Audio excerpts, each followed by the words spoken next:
Hey, Carrie or Candace, I can't use my video. It says the host has stopped it.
Good morning.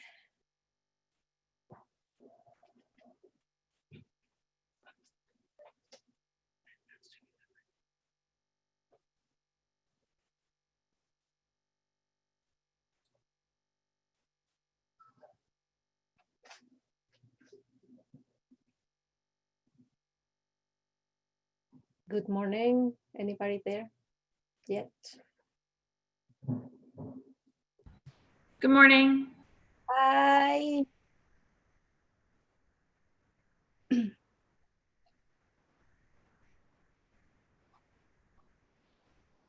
think we're still getting set up with video. Okay.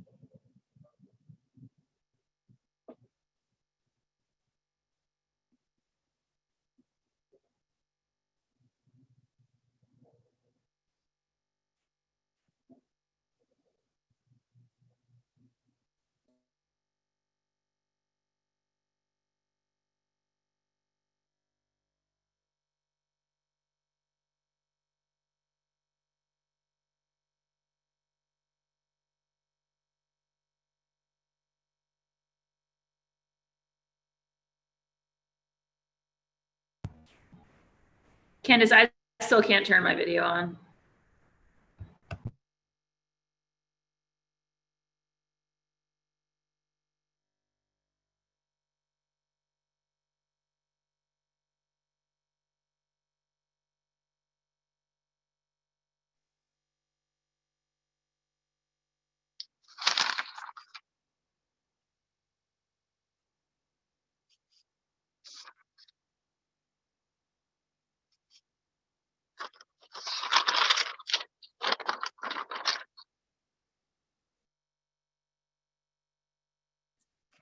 I don't see the option for language.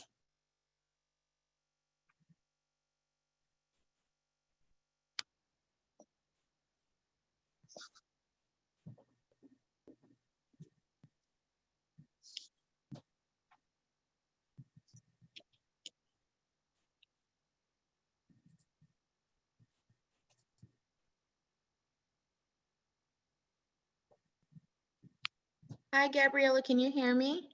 Yes, hi. This is Candace with Central Staff. We're just getting you all connected right now, so it'll just be a moment.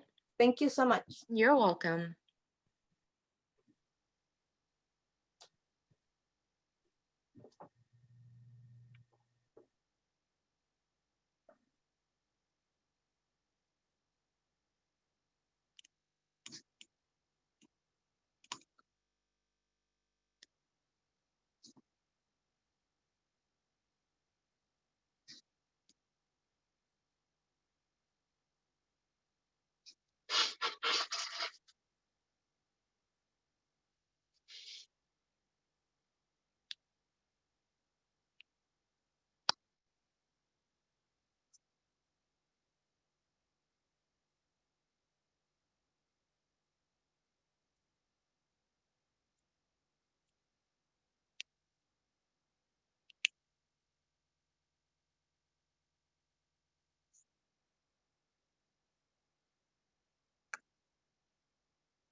Hi, everyone. Can you hear me? Yes. Yes. Yep. Okay. Can you make me I'm on here twice. I just have two devices so far, and I was wondering if you can make them both co-hosts.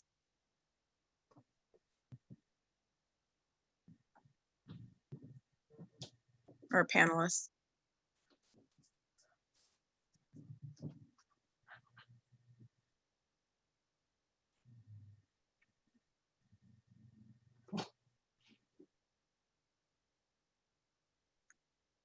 Perfect. Thank you.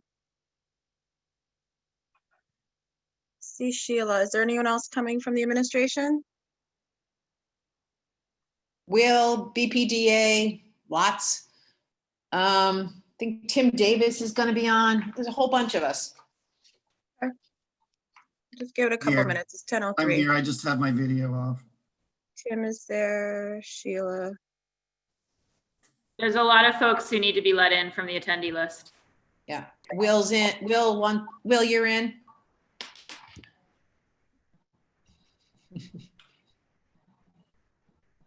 Oh, this is great. There's a lot of, I would say everyone could get in right now.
Hey, Counselor Edwards, it's Candace. I'm actually trying to call you on your cell phone.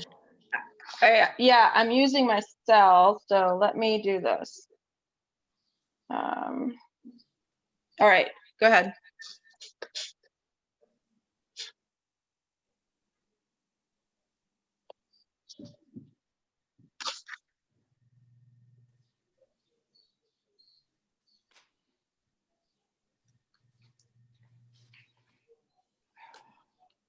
Candace, you want to call me? It's ringing now.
Let's see.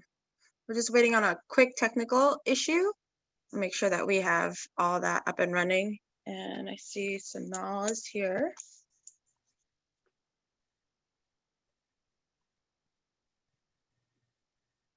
Jonathan is here.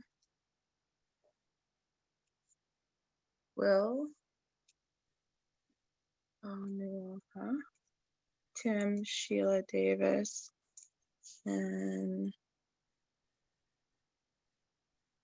so I have Will, Tim, Sheila, Sanal, and Jonathan. Are there other folks in the admin coming? Kate Bennett. Bryan Glascock is here from BPDA. Bryan Glascock. I'm here. Okay. Okay. And I see Counselor Bok and Breadon. Can't imagine why people aren't so excited. I'm here too, Madam Chair. Ha. Counselor Wu? Yeah. I think I saw Counselor Flynn as well. Counselor Flynn? Mr. Good Flynn? morning, Council Edwards. Excellent.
great to see how many folks are from the community are here.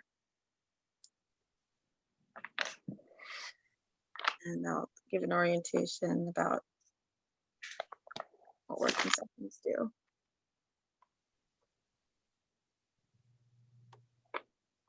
So it's 10:10. And I have a second working session this afternoon on banning facial recognition, which is also going to be pretty intense. So I'm going to go ahead and get started if that's okay with folks. Wait, oh, I'm sorry. Candace, are we okay with interpretation? I want to make sure that we're good. Yeah, I think we're all set. We got it up and running. I think Gabriella just has to select the language and we should be all set to go. Sorry for the delay. Should I? No, I think that's, we should demonstrate equity while we're trying to push for it, right? So I don't regret that.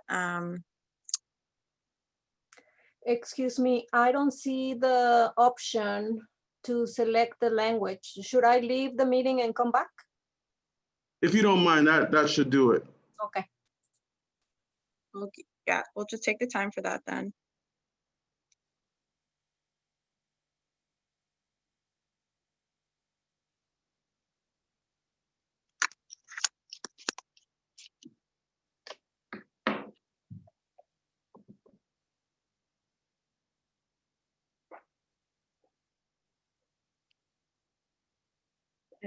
I've heard from Counselor Janey and I've heard from Counselor Arroyo that they're on their way or coming on. And Kim, I'm not sure if you can hear, sorry. Kim, is Kim here? Kim's coming. Do you guys know, are we recording already? Are we live? We are live and recording, but we haven't started formally. Okay, so I'm gonna log back off and then come back on. Yeah. I'm trying to find Kim.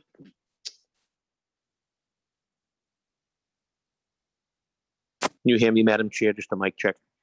Counselor Flaherty, we do hear you. Thank you for joining us. Good morning. Happy Juneteenth. Good morning, Councillor Edwards. This is Liz Breadon. Counselor Breadon, I have you as number 2 to show up today. All right. Thank you. I have Counselor Bok, Counselor Breadon, Counselor Wu, Counselor Flynn, Counselor Flaherty. And I know Counselor Arroyo and Counselor Janey said that they will be coming.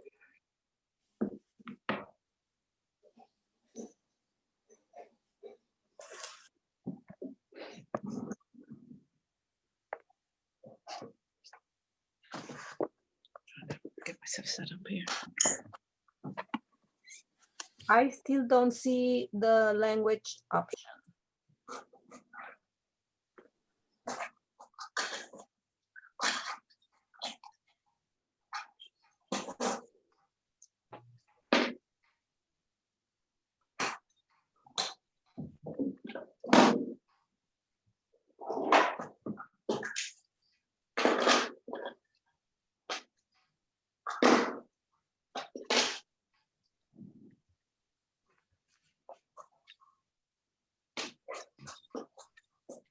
I tried again and you know, I don't know why it's not working.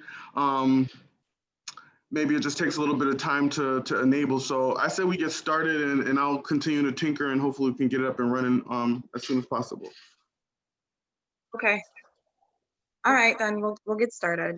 Good morning, everyone. My name is Lydia Edwards.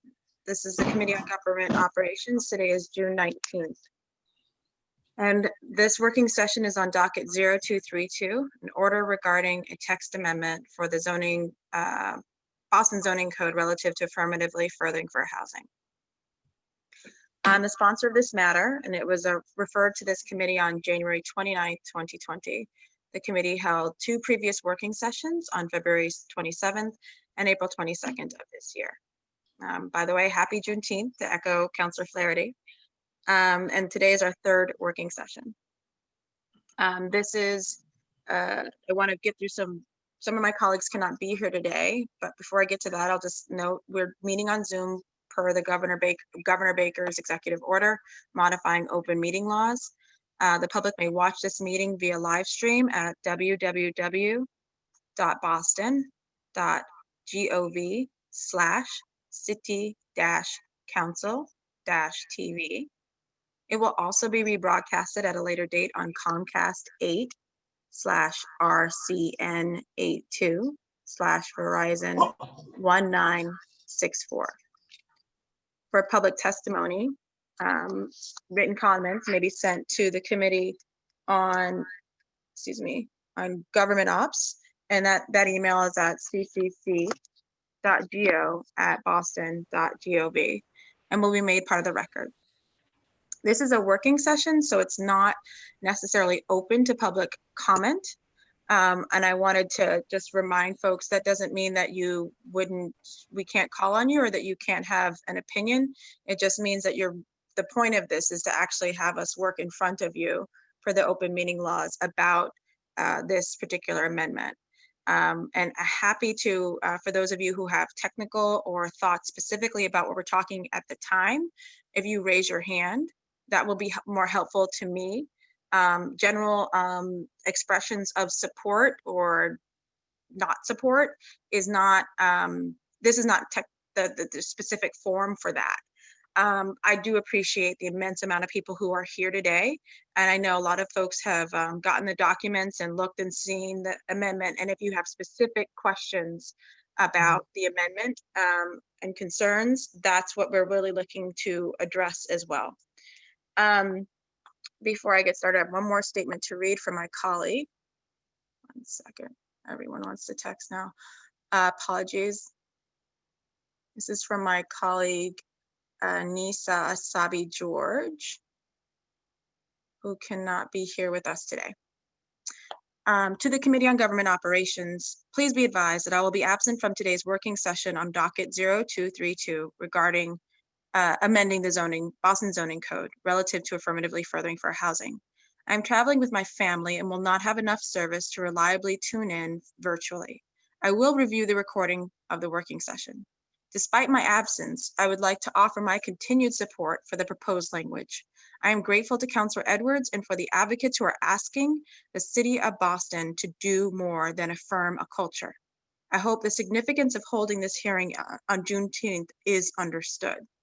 Fair housing is not possible without reckoning with the way generations of racist ideologies and policies shape the formation of our society, our current housing market, and the huge racial wealth gap we see in Boston. We as a city can do more and should do more. I believe that this language is a reasonable and needed amendment to our zoning code. Thank you. Anissa Sabi George, Councilor at Large. Okay. And I believe we've also been joined by Councilor Arroyo. Councilor Janey, have you joined us as well? Maybe not yet. Okay. So we'll get right to it. I think one thing I wanted to do, I will note, we are joined today by the administration from Chief Sheila Dillon from Housing. I want to say Commissioner Will, Chief Will. I keep promoting people all the time. I'm the executive director, but I mean, who's asking? Director, sure. Will Onuoha from Fair Housing. Bryan Glascock. I don't know. Or do we have chiefs and commissioners in the BPDA or directors? All right. So we're joined by several members of the BPDA, including Bryan Glascock, Sonal Gandhi, Jonathan Greeley, and I believe, sorry, Tim, I'm Tim Davis. Sorry, I missed you. Okay. From Housing. And then also we're joined by Kate Bennett from the BHA, Boston Housing Authority. Did I get everyone from the administration? Very well. Thanks. So I'm very excited to announce that, to my joy, utter joy and glee, the administration has sent over several documents that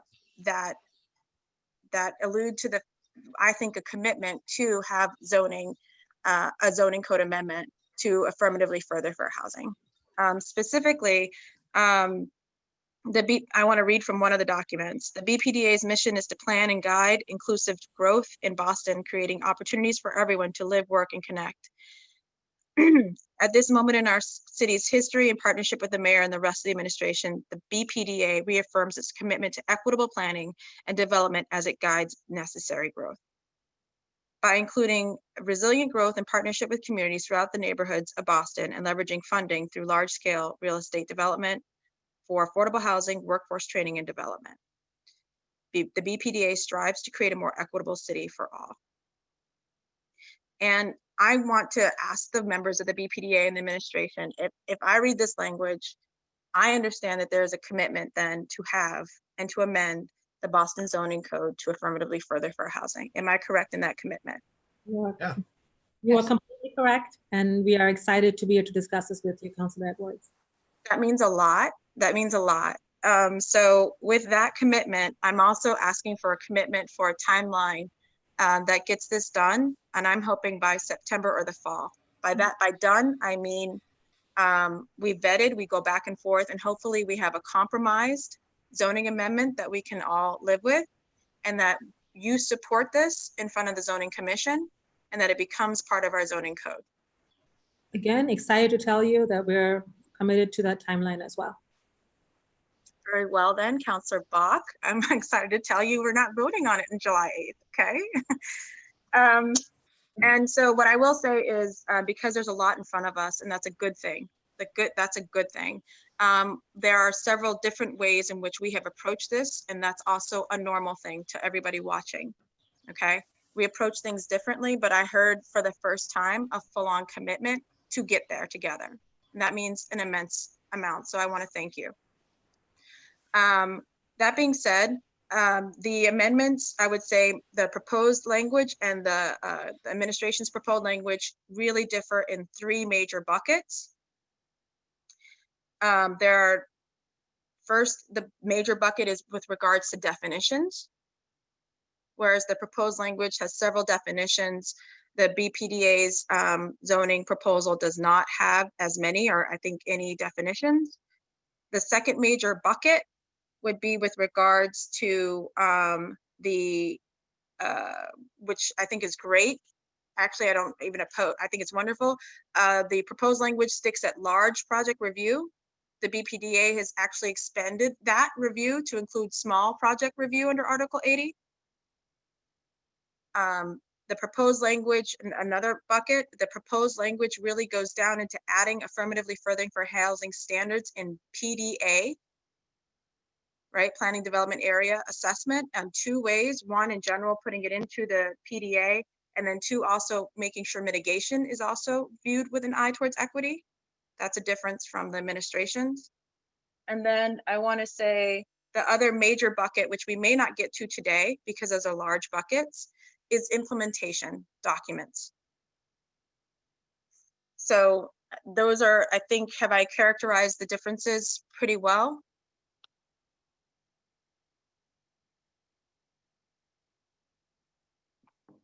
I don't know who's speaking, who's gonna. No, I think this is Sheila. I think that's a good outline. Very well. Yeah, no, that's right. Right? Okay, so Yeah. that's where we're different. I do understand, and I think that we're clear that this is a baseline conversation. Both are drafts and both are going to be modified. I will shortly turn it over to the administration if you wanted to break down your draft a little further than what I did. I just wanted to make sure that I was clear on where we differed to the folks, to everyone. And then Councilor Bok also had several suggestions as well.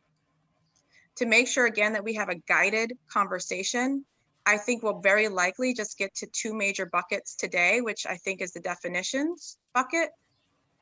Very likely, probably that might take a good chunk of the day. And then dealing with the second bucket that I discussed, the two inclusion things that the BPDA put in that I think are great. You mentioned utilities and small project review. And I'll see how far that gets us. Is that a fair movement on our part? And then I will very likely will have to schedule another working session, but I'm very excited. And again, confirming we have a full-on commitment that And I will say this too, the city of Boston will lead the nation. We will have the first zoning amendment for fair housing in the United States when we're done. So happy Juneteenth, absolutely. So to the administration, whoever would like to go. Sure, Sheila, do you want to? Well, yeah, it sounds like we're going to jump right in. Counselor Edwards, did you want to start talking about the definitions, or did you want opening statements, or looking for organization? I think it would be helpful if you did opening statements and then moved right into the definition section. Okay. Actually, no, opening statements, excuse me. And then I think Counselor Bok did a significant amount of work. I would like for her to also summarize or talk to her thoughts. Very, very good. And I will be very brief and then hand it over to Counselor Bok and Sanal for to get into the meat of this. But I just want to state for the administration that, and the respective agencies, the Department of Neighborhood Development, Fair Housing, and the BPDA, that we are very committed to working on this with the council. We are committed to finding common ground. And we did want to take a moment, Counselor Edwards, and thank you for your commitment on this, not only to the concept. I mean, we're all very dedicated to the concept of affirmatively furthering fair housing, but your tireless work and the council's tireless work to operationalize this ideal. Because if we do that and we do it correctly, we will reduce displacement, segregation, and exclusion. And that is something we all want. Those are hard issues. They have been with us for a long time. But if we do this right, we really believe that we're going to make progress. I just want to say also, I want to give a thanks and a shout out to the AFFH Community Advisory Committee. And I want to say and I want to give a heartfelt thank you for your work on this. And once again, state D&D's commitment, working with our colleagues here, that we're going to finish and updating our affirmatively furthering fair housing plan. You will see an updated with new data, new draft in weeks, not months. And we really want to get that plan done as well, because it's a real important companion piece to this work. And so just finally, we are entering this working session, if it's 1, 2, or 3, very committed. And we really want to work with you, because if we get this right, we'll benefit Bostonians that are here now and certainly generations to come. So thank you for your work on this. We really do appreciate it. We're very glad to be here. Thank you. Anybody else? Yeah, I'd like to echo what Sheila just said. Many thanks to the AFFH Advisory Committee. I know there's been many weeks, months, years of work, collectively hours and hours and hours of work on this. And this has been extremely helpful and informative to our work. So thank you first to the Advisory Committee for being so committed to this important issue. We're also very grateful to all our partners in city, the D&D, the BPDA, the Office of Fair Housing, Office of Housing Stability. What you see today is a collaborative effort to, this is an important issue that spans the entire city. And the BPDA is one of, the zoning is an important part of it, but is one of the goals of the AFFH. It's an important one, and Councilor Edwards, as you mentioned, we're super excited to be talking about this as one of the first in the country. I also want to stress that this zoning amendment and this topic has commanded the attention of staff at the BPDA at all levels.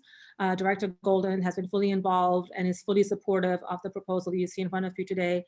And so I wanted to stress that this has been received and proposed with a lot of enthusiasm at the BPDA as well. So I just want to make sure that we're stressing that point as well. I can quickly do a brief overview of what we're proposing, if that's helpful. If not, I'm happy to jump into however we'd like to take it, Councilor Edwards. I didn't know if anyone else from the administration or Kate, anyone wanted to say anything before you jumped in, Sanal. Yeah, thank you. Thanks, Counselor. Just happy to be at this point. Thank you. Okay. Very well. Go ahead, Sanal. Oh, great, thank you. So we've talked about the AFH and the advisory committee. I want to just outline what we're proposing in the zoning amendment. What we're proposing is a zoning amendment that does the following. It addresses the risk of both residential and commercial displacement at project sites and surrounding communities. So what we're doing is we're asking that we're looking at the displacement of residential and commercial. We've seen, over the years that commercial tenants also struggle with displacement, and this is, I think, an important point that we'd like to make sure we're addressing in this version of the zoning amendment. We're addressing the historical exclusion of protected classes from neighborhoods. Really important point that we want to make sure that we're capturing, as we talk about this, as we move forward. We're promoting inclusive communities. We're promoting full and equal access to persons with disabilities. This is extremely exciting for us. We've been working with the mayor's office with an accessibility checklist that's been board approved in 2017 and updated in 2019. That is part of our review process. It's and we'd like to make sure that we are putting that into our zoning code. It's part of the fair housing conversation. And we are extremely excited to bring this forward today as part of the package and part of the zoning amendment. We also want to ensure that we are delivering equitable, resilient, and innovative utility services across the city. And that is a kind of brief, big picture overview of what the zoning amendment is. As you mentioned, we have assessment tools that we proposed. The assessment tools, there are two pieces here that we still need a little bit of work on, and that's on the analysis of displacement and the analysis of historical exclusion. So they are, they're in italics in the assessment tool, but we wanted to make sure you've seen them as soon as possible. And this is a work in progress, and those tools are still to be worked on. But we are going to be applying these assessment tools to large projects, to PDAs, and as you said, to small projects across the city as well. A lot of the displacement occurs in small. No. Yeah. Can you repeat the name of those two assessment tools? I have analysis of displacement, and what was the second one? Historical exclusion. Historical exclusion. Yeah. The analysis of historic exclusion. Yeah. Thank you. Oh, of course, of course. So yes, and so, like I said, small projects, commercial space, the person with disabilities, utility services, and then the risk of displacement and commercial on the project site and the surrounding communities, and addressing historical exclusion. So we have assessment tools that we proposed. I'm happy to pull them up on the screen if folks would like to see them, or anyone in the office can pull them up because I know they're shared. But they're quite detailed and fully ready to discuss anything you'd like to discuss at this point. Thank you. And I think like I had mentioned at the very beginning, for my colleagues, who I believe we've also been joined by, if I didn't say Councilor Arroyo, also Councilor O'Malley was here briefly. He may still be here. For my colleagues who may have just come on, and for those who just signed on, because there's so many facets to this conversation, the differences, the things to keep, so on and so forth. And then the implementation is really where the rubber meets the road. There's the documents, the assessment tools. We all have, I think I'm going to definitely separate those two conversations so that the assessment tool conversation doesn't get mired in the actual language of the zoning code. We will definitely, I think, as you mentioned, all of them are in a work in progress, right? And so we can maybe make them readily available for more discussion about how we implement. And I think a lot of advocates, the task force, so on and so forth, would love to be part of helping to shape those tools, making sure they're community friendly, making sure, all sorts of ways in which people can use and read them. So I'm excited, but I do think that we're going to have to get to the language piece. With that, I wanted to turn over to my colleagues, if any of them had introductory remarks, including Councilor Bok, who also has submitted some substantive suggestions as well. So I'll turn it over, Councilor Bok. You're muted. I know, There we go. sorry. Thank you so much, Madam Chair. Yeah, really glad to be here today and glad to have all these substantive documents in front of us. I sent around a memo, I think most folks have, and Councilor Edwards has incorporated it into the comparison document.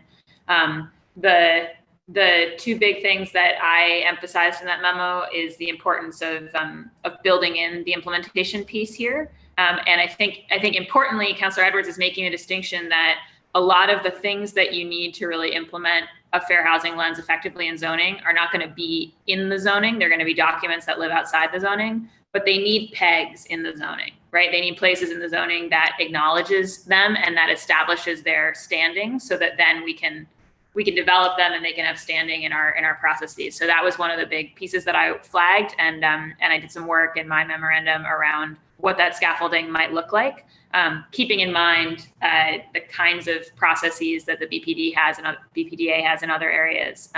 So a bunch of work on that front, folks can look at, and I appreciated the fact that the BPDA also, I think, has come with the start of a bunch of that kind of scaffolding as well.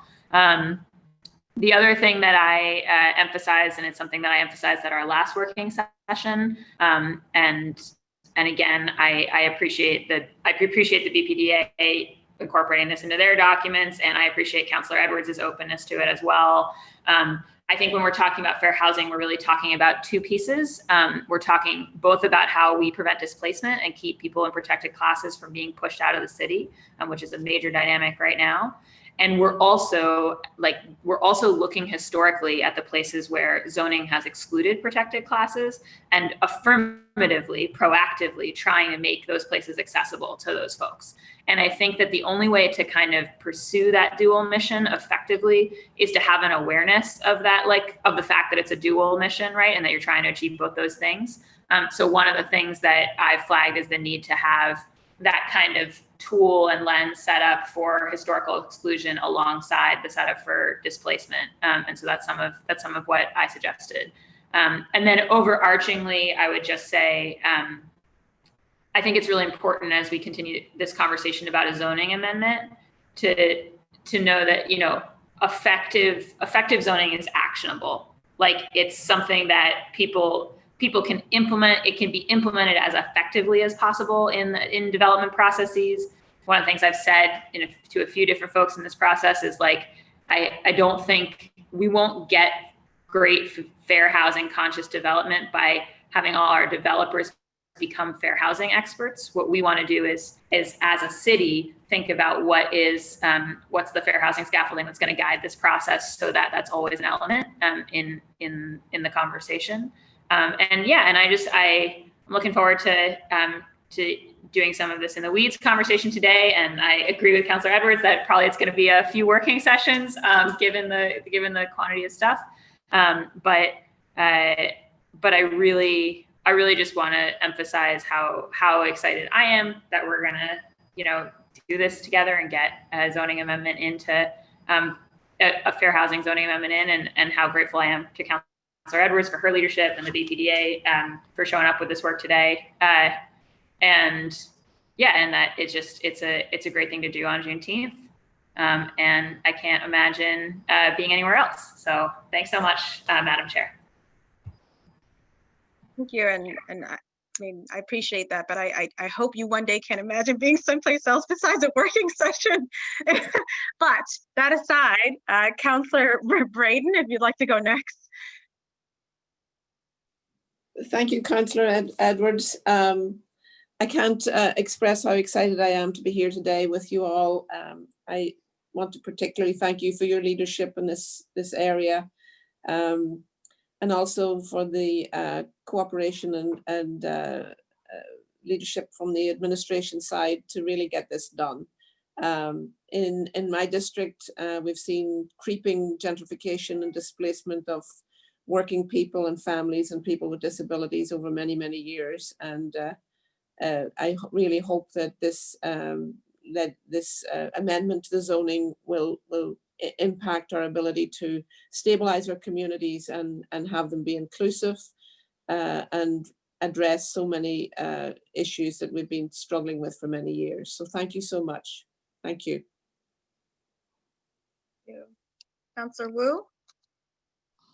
Thank you, Madam Chair, and I'm just so excited and energized at this moment that we are in. I know it's as many months as this has been, and letters and community conversations, for you to take on this push that activists and community members have been asking for a while. Oh, I'm sorry. Yes, there's a lot happening over here. Just want to express total support for this push, and also mark that we know this is not the end. This is just one step in terms of the council's involvement in formally handing this over, and of course look forward to an affirmative vote, but that there will be much work even after the zoning code is amended to ensure that we are constantly on the same page about how this translates into actual action for residents and for a city that needs to be strong because it includes everyone. Thank you so much. You, Counselor Flynn.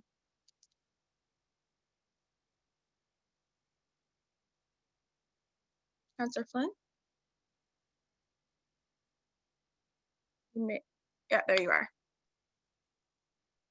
Hi, thank you, Councilor Edwards, and I just want to echo what Councilor Bok mentioned. From my perspective, I want to make sure I strongly support this proposal. I want to say thank you to City Administration that is here, Sheila Dillon, and the team from BPDA as well, Mayor Walsh, but I'd also like to recognize and thank Councilor Edwards for really being the strong leader on this important issue. My top concern as it relates to fair housing, I think Councilor Bok summed it up, but making neighborhoods traditionally unavailable for low-income families, persons with disabilities, persons with communities of color, but giving them an opportunity, giving them a fair shake to live in some of these neighborhoods as well, with the assistance of government. We just can't have various neighborhoods that are in cities across the state also, but we just can't have various places that are not limited to everybody. So we need to make sure that neighborhoods are welcoming and are available to low-income residents. In my neighborhood, in my district, I want to make sure Chinatown remains a community, a neighborhood of immigrants, of a place that's always welcoming for low-income families. We see great wealth in this city, great buildings going up, and I'm not all impressed by that. I'm impressed about, can we give a home or an apartment to an immigrant family or a senior? So that's what I also think about fair housing is making sure we treat low-income people, persons with disabilities, with the same respect as we do a wealthy developer. So again, just want to say thank you to Councilor Edwards and Mayor Walsh's team for the great work you're doing. Counselor Flaherty. Thank you, Madam Chair. Good morning, everybody. This is obviously a great day for the city. Obviously, want to thank Chief Dillon and her team, obviously folks at the VRA. We've done a lot of work. Chief Dillon can attest to the role that the Boston City Council has played in the housing space. And I think we're blessed to have two colleagues that have subject matter acumen, their passion and their experience in both the Chair Edwards, and also our newest member, Councilor Bok. So that just adds to, I think, our strength as a body. So it's good to work in partnership with everybody. There's something here for everyone, which I think is great. I know Councilor Flynn just talked. He's done a lot of with the communities and disabilities, and everything that this legislation is meant to do, and the folks that it's meant to serve will be well served with it. So looking forward to the final product. Glad that we're in a working session, recognizing that we've been at this for a while, but looks like through the chair's excitement that it looks like there's kind of light at the end of the tunnel, and happy to play a role in all of this over the years. So appreciate it and look forward to hearing more testimony. Thank you. Counselor Mejia? Sorry, I'm driving, but thank you. I'm here nonetheless. I'm really super excited to be part of the conversation and grateful to Counselor Edwards for her relentless advocacy on ensuring that we center these conversations on equity and making sure that we're not furthering displacing.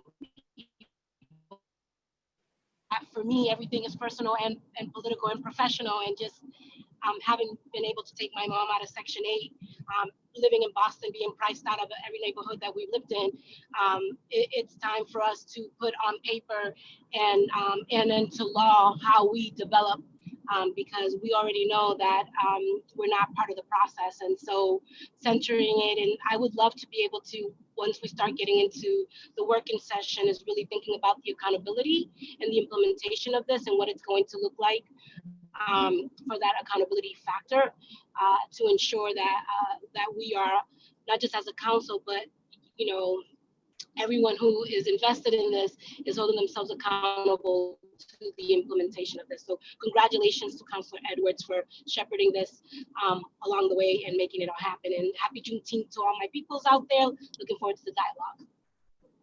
Thank you, Counselor Mejia. Counselor Arroyo and then Counselor O'Malley.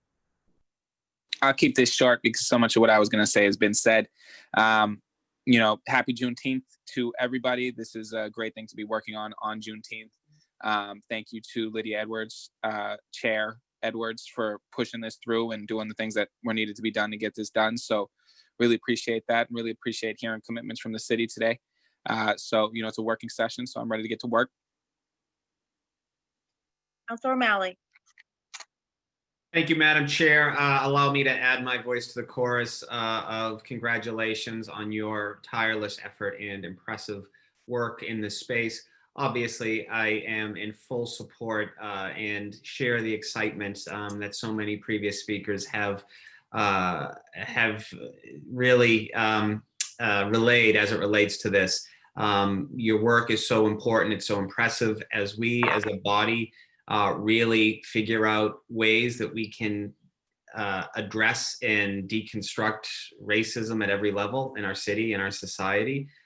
This is such an important step. What I'm particularly impressed with this text amendment in this legislation is that it not only addresses discrimination that we've seen in planning, but it also addresses a pathway for real equity, and there's actually plans behind it. And that is something that, the nuance there is very, very important as we work and strive and really do the hard but important and vital steps as a local governing body. So kudos to you. Kudos to all of the advocates who have been such a part of it. I just look around, just looking through the Zoom pages and see the people, with whom we've been having conversations on environmental and net zero carbon construction, what that means. And there's always been this intersectionality and this real desire to look at things from sort of the complex vantage point, that this isn't just one thing. This is a hugely important opportunity to address so many of these issues. So I am proud to stand behind you, grateful for the administration for their positive comments, look forward to actualizing this, and this is just the beginning. So well done, Madam Chair, and thank you to all the advocates for your incredible work as well. And we've been joined by Council President Janey. Councilor Janey. Thank you so much. Can you hear me okay? You're good. I've been having a few difficulties over here. I just wanted to chime in first by just applauding your leadership, Chairwoman Edwards, your leadership, particularly in this space, housing, development, certainly my colleagues for raising important questions and issues. But for me, we cannot just do nothing and hope for the best. We know that perpetuates the status quo, and we know what the status quo is. The status quo is built on racist discriminatory practices that have left many people, particularly residents in our city, out of the opportunity to buy a home, to even just stay as a renter, because it's so crazy in our city in terms of these prices. So thank you for your leadership. I think it's a really important conversation. I have not had the opportunity to look at the administration's response, but interested in looking at that, as well as the comments from Councillor Bok, so that we can move this conversation forward into real action. Thank you, Madam Chair. Thank you. And I will just conclude with noting a quick note to my younger self. I'm 24 years old, and I just want to tell that younger Lydia, today you found out that the ideal apartment that you wanted, that you had your friend go get the application for and show up for, and told them, they found out that you're a top law student, that you're great and that you should be in it. And your friend came back and looks incredibly sad and tells you they wanted you until they found out that you were Black. And then they said that you can't, it just wouldn't work out with the neighbors. They didn't want you in the neighborhood. And I'm telling that young Lydia, you wouldn't believe that you're now part of helping to draft a zoning amendment to make sure that people may not be told that directly, but aren't told that indirectly, that their Section 8 vouchers aren't good here, or that the building doesn't really accommodate for their bodies, or that we don't have the units for your family size. These are all ways in which we're not directly telling people, but we are telling people that they're not welcome in our neighborhoods, that this is just not the best place for them. And zoning has played an unfortunate role in causing a lot of harm, and then perpetuating those stereotypes about people and what communities matter and don't matter. And so this is a wonderful step in zoning playing a major role in healing. And I'm so happy about that. So we're gonna get to work. We're probably gonna work for the next hour or so. I will want to leave some time for some advocates who also may have some suggestions for us. To get to it, but if you would like, I think I sent out to the group comparison documents, and we can start literally from the preamble and go through the definitions. Is that okay? Very well. We'll see in the preamble, there's not much difference. All of us agree that there should be affirmatively furthering for housing in the very statement and moral compass of the zoning code. I don't know if you guys want to speak to why the language is different on your part, or is there a particular concern? I'll say this: do you oppose or are concerned about language that's proposed in the original language? That might be more helpful.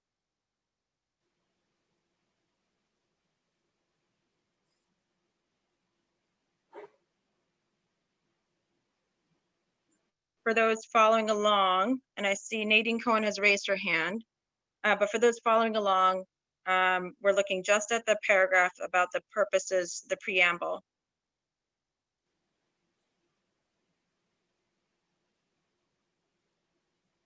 This is for I don't know, Sanal, do you have any?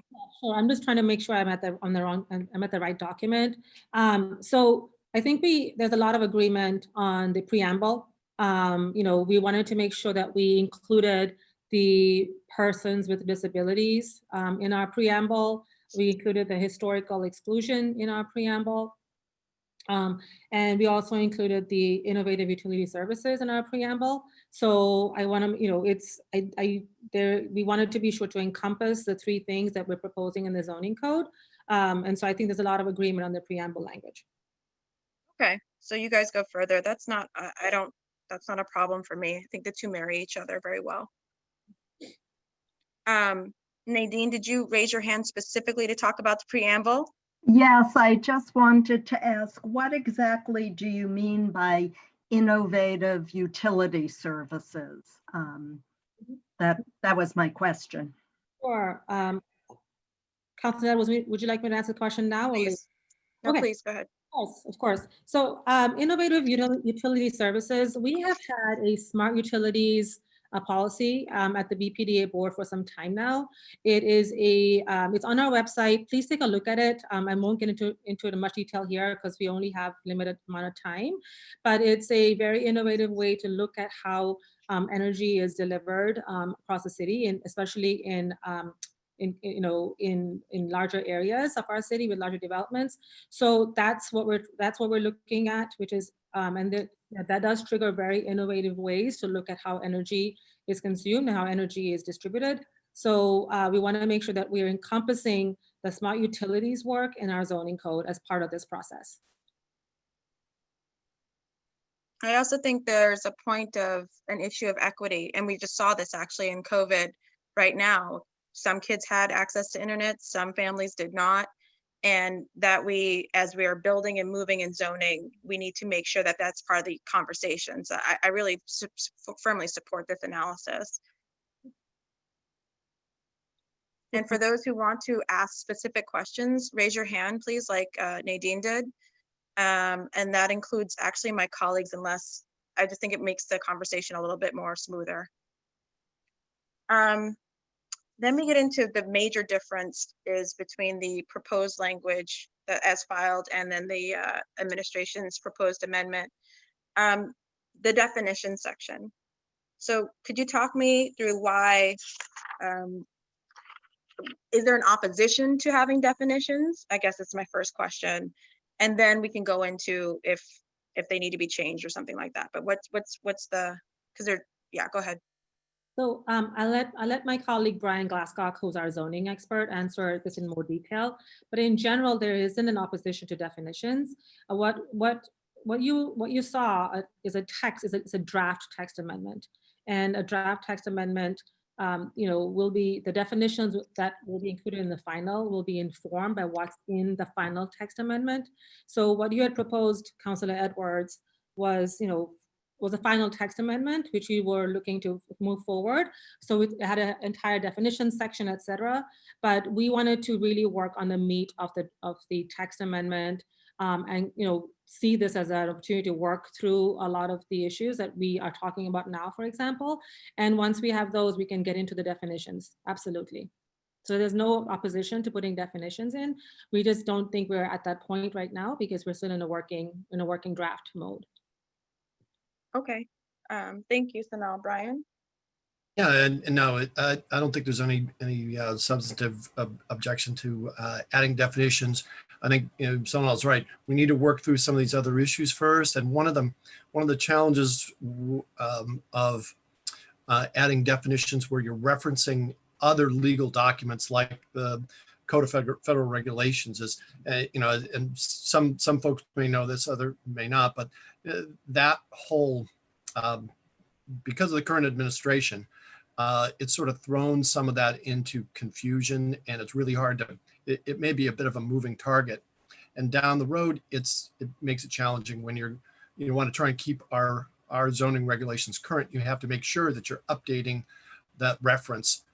Every time the federal regulations change, you need to go back and change our zoning code to make sure it follows the current, the current thinking. Sometimes if you get a divergence, then it becomes increasingly complicated. So I think we can work through that, but it's going to take a little wordsmithing and think through potential for unintended consequences. I appreciate that. Any thoughts about the proposed things that we want to define so far?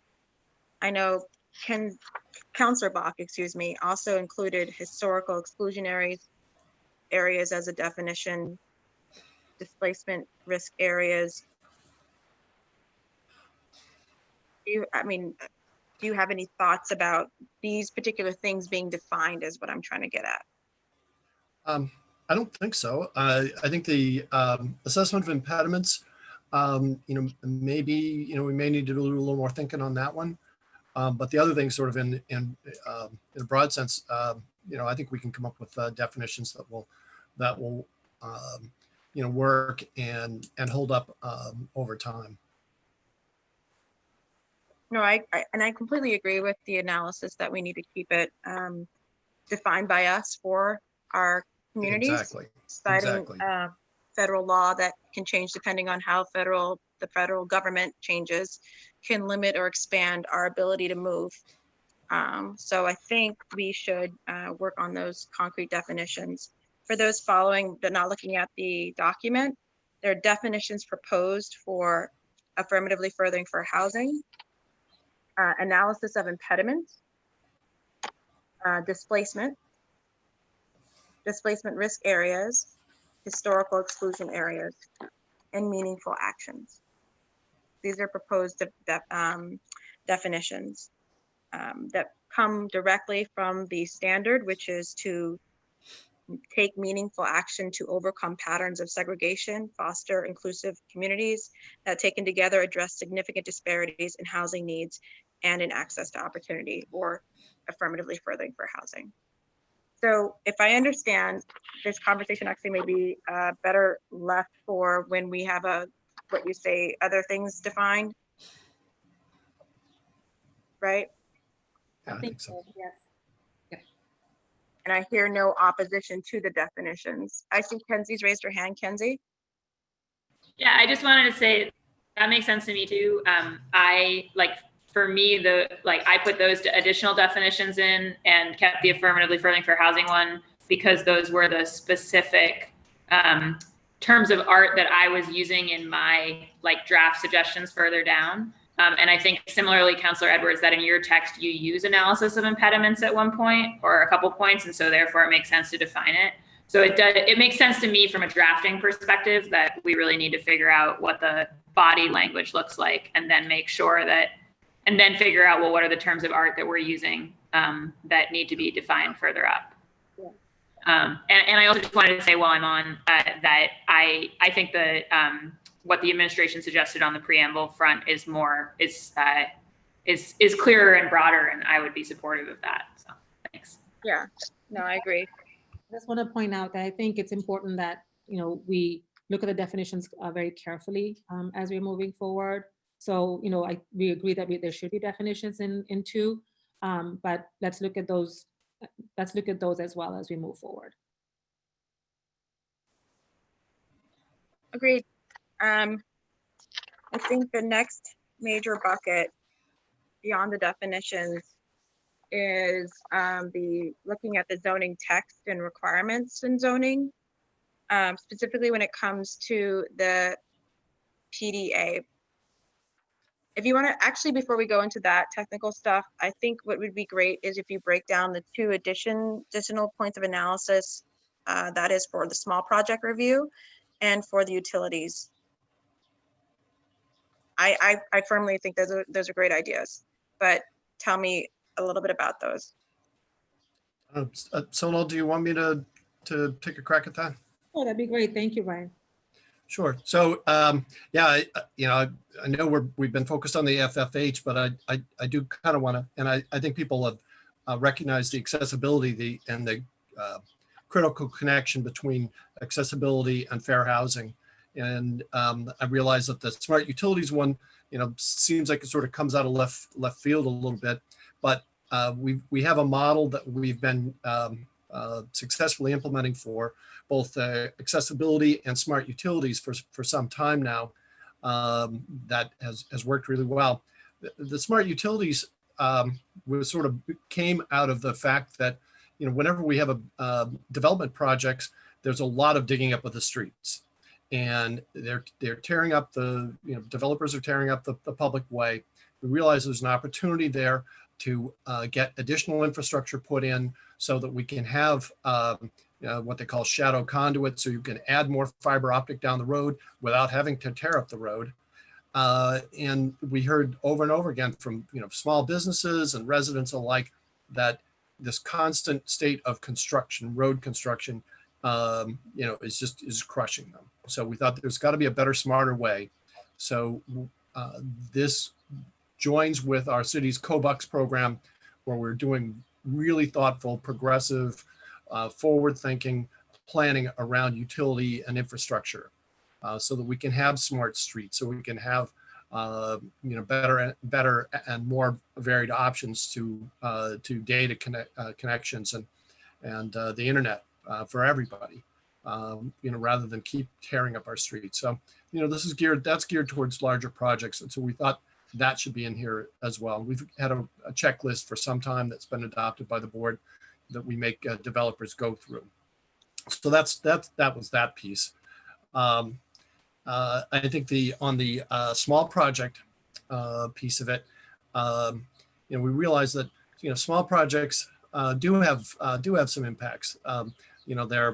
They're a little more subtle, but the fact that the sheer number of small projects is so much greater than the really big projects that we wanted to start capturing that information. And we think it's not unreasonable to make small project proponents, some of whom are maybe this is the one-off project. They don't do this all the time in the city of Boston like some of the larger developers. But we thought it was still reasonable to ask them, these tough questions about, who they are, what's the development project, and what's on the site now, and have they thought through, the impacts to the, businesses and people that are on these development sites. So it's not onerous enough to,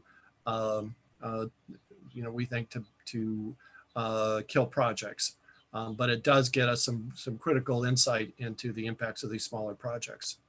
And then on the PDA front, one of the things that was sort of tough to work out about this is virtually all planned development. Before you go there, there was a third category that you also added, and that was for small business analysis, which I thought was great. Oh, yes, thank you. You mentioned that before, but I think you should. There's three major differences that actually I think bring. That was the utilities, small projects, and the fact that you want small business displacement or impacts to be also included. Could you speak to why? Yeah, absolutely. I mean, that's, one of the things that gives our neighborhoods characters is the small local businesses. And, that's one of the casualties of neighborhood redevelopment. Sometimes it's these small businesses. So a project comes in, redevelops a site, but the small business who was displaced can't now afford that same space that they were in before on the same block because of construction costs and site acquisition costs. The rents that are going to be demanded by the developers are going to be out of reach for a lot of these small businesses. So every time some beloved small institution goes away, we all feel really bad because that's part of what we love about living in Boston. And this is a way of doing that analysis, trying to figure out, how can we make it possible for a small business that's located on a development site to come back into that same space and continue to serve the neighborhood. And I don't know that anybody has been, in the country has been super successful at this, but we're going to give it a try, and we think this is the tool to get us there. Thank you. Did you want to talk about the PDAs yet, or? I have a question from my colleague, Liz Breadon. Go ahead, Liz. It's more of a comment with regard to the small business analysis. And in my district, we have had lots of areas in the district that were zoned for light industrial, and they're all being redeveloped as residential. And that is squeezing out the opportunity for squeezing out small businesses and leaving no space for small businesses in our neighborhood. So that's another concern about the impacts of rezoning with regard to replacing light industrial areas with residential. And I think it's something that needs to be weighed into thinking about these issues going forward. Thank you. Councilor Breadon, I think I want to make sure before we go into the PDA that we do have a commitment then for definitions to be in the final text amendment. Yes. Okay. And so and we're going to do our best not to simply cite to outside statutes. We're going to actually create those definitions ourselves. I think that makes the most sense, and I think we can tailor something that's really specific to Boston that's gonna have some staying power and not add confusion but actually add clarity. Excellent. And I just want to note for a lot of folks, or things that I will be looking for, is that we really try to make it based on current or the affirmatively furthering for housing definitions, per the Obama administration's attempt at putting those definitions out there. I think it's really important, and using that as the guidepost. I also think in terms of protected class, we shouldn't forget that the Human Rights Commission, that law that we have for the city of Boston, actually includes more protected classes, as we know, right? Parents, for example, are protected class under that. Income, folks, whether how you are paid, whether it's Section 8 or whether it's through food stamps, that's a protected class. There's a lot more creativity. So I think we should be making sure we include the most as a standard, the law with the most protected classes. Councilor Mejia. Councilor Mejia, raised her hand. Okay. Councilor Mejia. Maybe she needs to be let in. Yeah, I think she's in attendees. Okay. Okay. Very well. She must have gotten off it. Very well. I feel like I've been upgraded to the status of being inside the halls of power. So I don't know if you guys can hear me. We can hear you. Okay, good. I'm glad that I got let in. Thank you. So I do just have a quick question around, I'm wondering if there's any room, whereas in the class, to be a little bit more mindful of Boston specific history as it relates to redlining and segregation. You know, just because, you know, having grown up during the busing era and neighborhoods being regulated to certain places, I think that we have an opportunity to kind of be really thoughtful about segregation issues here. Mm-hmm. I'm wondering if there's some room for the text amendment to be, you know, tweaked a little bit more around just the issue around segregated housing and redlining. I see you, Tim. Yeah, that was already addressed on. No, I said I see you, Tim, because Tim had raised his hand while you were talking. My apologies, Councilor Mejia. Okay, because I'm having some technical difficulties today, so I can't see anybody as long as, and then I do have some other things to consider and just wanted to know whether or not it's great that there's a plan in place to promote community development through the BPDA by incentivizing developers to include childcare and career development and climate resiliency, et cetera. But I'm also curious to know what can we do to uplift developers who are already operating in the mindset of furthering fair housing. I feel like some folks do a great job and others need a little bit of more hand-holding. So just curious about what that would look like. And then in regards to the definition, I'm just curious, what plans are there to involve the community in defining what affirmatively furthering fair housing means? I just feel like, I'll just speak for myself. These are oftentimes I'm Googling half the things that I'm hearing about just so that I'm clear on it. And affirmatively, I'm assuming it means yes and positively, but I'm just curious what opportunities exist to kind of, if this is the language that we're defining it as, are there ways to kind of break it down so that everybody understands and is able to really clearly understand what this means? I'm gonna take a crack at some of the responses, Tim, and then turn it over to you.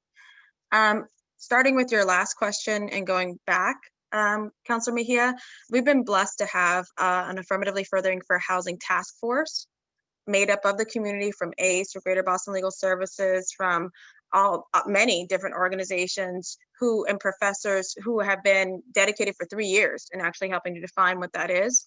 And they have seen this amendment. They actually recommended the amendment, have seen this, and will continue to be part of the defining and working on the language in this amendment. So that's been one thing. With regards, I'm just curious, like affirmatively means like positively, like what does that mean? I'm so sorry. No, it's quite all right. We're using specific language that is in the statute that created it. on purpose. And affirmatively does mean to, yes, to take meaningful actions, to do more than just not discriminate. Okay, well then, that's all I need to hear. I see you, Counselor Bok. I'm going to continue to answer, and then I will turn it over to Tim, and then turn it over to Counselor Bok. With regards to how you uplift or move within developers, that's what a lot of the checklists or the implementation documents will be doing. This is where we're looking at the zoning text, but in order to actually make it come to life, they will have to be filling out documents saying what they are doing for part of their approval process. So what those documents look like and how they're checking, are you helping childcare? Are you doing all these different things? We have agreed to, that is a massive conversation about the checklists and how they're going to be dealing with those and how they're going to be looked and assessed. And so this working session will talk with some of the zoning, the bones, if you will, of what is and is not going to be in there. And so far we've agreed on majority of what should be in there, including definitions, preamble, things like that. How it gets done, those documents, we probably won't be able to get to just today, but that does involve and has involved the community from day one. And those checklists, they are massive. And would that be public once will we create a dashboard so we can track all of this? Happy to. I think what's really important is also having continued working sessions just about the documents publicly and inclusively. And then in terms of the historical, how this zoning amendment does account for the historical ways in which people have been redlined, discriminated against. I will probably turn this over to Tim, but I think that's where we're trying to get within the historical exclusion zones and the definition. But that's my opinion. I'll turn it over to Tim Davis, and then Counselor Bok, I believe, also had some response. Yes, this is Tim Davis from the Department of Neighborhood Development. In support of and following on Counselor Mejia's question about looking at patterns of segregation and redlining, yes, one of the goals will be, this will be something that would be developed between D&D and BPDA research, is to look at areas of historic exclusion of protected classes. And so that there are, we don't necessarily want to set up a system where we're creating new red lines, but we do want to have a tool that really shows us what areas of the city have been areas of historic exclusion, so that we can, working with developers, say, okay, so your development is in this kind of area. What are the important features that you're going to do to try to make this neighborhood more diverse? And the same is true. And so kind of on the opposite side of the coin is looking at a displacement risk assessment, which is another tool that we'll be developing, and in some ways are already beginning that process. And as some of the counselors are aware, there's a number of people and academics who are working on similar processes and thoughts that we'll be following up on to create a tool so we can also identify those areas to use as a companion with the development assessment so that we can get a better sense of what's happening development by development. Thank you. I do have another question, Tim, to follow up on that before we go. Is that okay, Madam Chair? Can I just do a follow-up? No, I can't. She's muted, so I'd say go ahead. Muted. I'm talking to nobody. I was saying, I think I want to have give Counselor Bok the opportunity to respond to your first question, Counselor Mejia. And then if you have a follow-up for now you're promoted, Tim, or demoted, depending on how you see the council, to Tim, then we'll go back between that exchange. Okay? Counselor Bok. Yeah, thanks so much. I'll be quick. Counselor Mejia, one thing about affirmatively furthering fair housing, because you're right? It's a catchphrase, and it's sort of like a policy phrase, and people are like, well, what does it mean? And I think you make a good point there about kind of accessibility to folks. I think the reason it's really important to use that catchphrase and why advocates and, like Councilor Edwards mentioned, the community has been using it is because it's a phrase that's in the original 1968 Fair Housing Act. that actually is supposed to obligate the government to do more than, it's not just that because of the Fair Housing Act, you can no longer redline and discriminate, and so you need to prove you aren't discriminating against people. It's that you actually have a duty to affirmatively further fair housing, which is to like proactively try to counter these segregating trends, not trends, I mean actions, right, that the government took. And so the reason why there's so much emphasis on that phrase is because what the Obama administration in 2015 did was highlight the fact that like HUD had never taken seriously enforcing the affirmative, proactive piece of the law, and that they were trying to encourage folks to now do that. And then, of course, the Trump administration immediately got in and started rolling that back. But what we're all trying to do is continue to commit the city in a like more, a more substantive zoning code based way than ever before to like really do that proactive affirmative work. So I think it's just important to know that that's the sort of history of that phrase. It goes all the way back to the 1968 law. And that's why I think it's worth using, even though you're right that also we need ways of talking about this work that are plain language and make people understand that it's about, that it's about desegregating the city and giving everybody access to all parts of the city.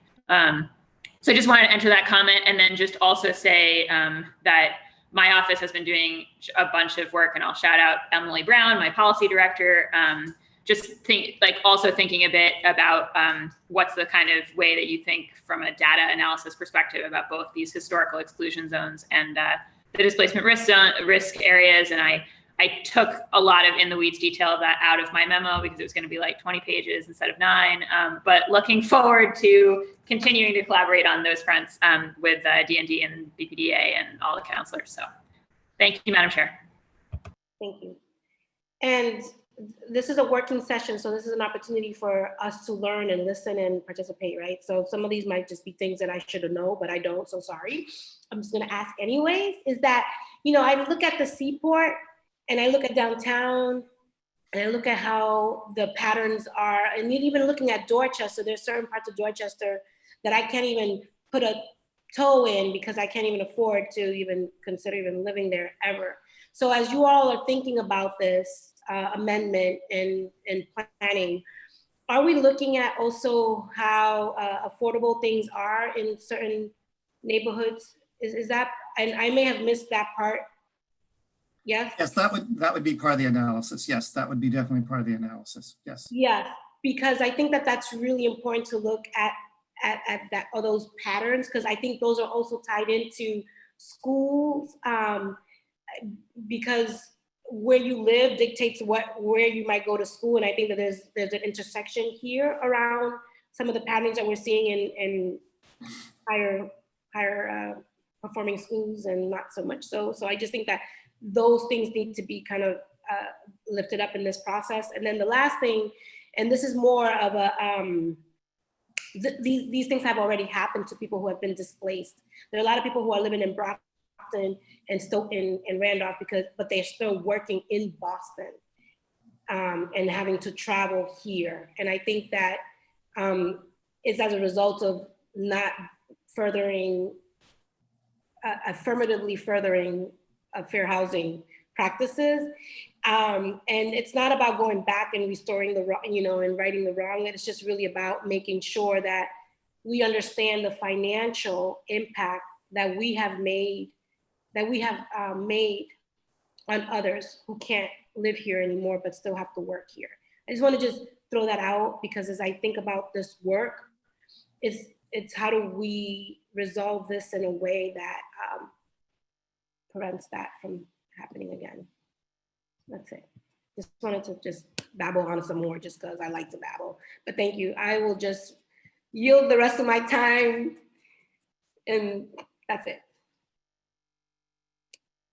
And we can't hear you. Not a problem, Councilor Mejia. I think your points are valid, and also our guideposts, for how this will really be real to most people in Boston. So I think all you've done is give us a checklist of things that you need to see accounted for in an amendment that you would support. That's great. So thank you. At this time, I wanted to, so we've discussed kind of in groups the major differences. I would say the biggest difference between the proposed amendment, and the one I proposed and the one the BPDA is also proposing is how we approach the zoning code when it comes to PDAs. And we were going to talk about that shortly. The biggest difference is I put the language in to the PDA about what I think should be the affirmatively furthering for housing duties when we're looking at the PDAs are planning development areas. And the BPDA's major difference is I don't think disagree with that analysis, but they put it in documents and how to, like, the implementation, so checklists of which we would be looking at for the PDA. I kind of stand pretty firm, and I want it in the law, and not only in subsequent documents. And that's the major difference. I also think it's very important that our law, the zoning law, also account for and require an equity lens when we're talking about mitigation. Too many developers come in to communities and shell out hundreds, thousands, sometimes millions of dollars in mitigation, often defined by a small group of people in the IAG. And there seems to be no equity analysis for that money. So it's twofold for why I think mitigation and PDAs need to have the specific equity lens in the zoning code.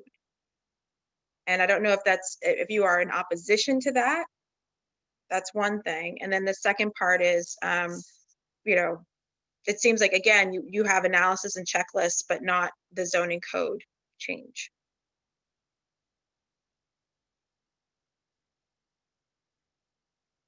I don't know if anyone wants to respond to that.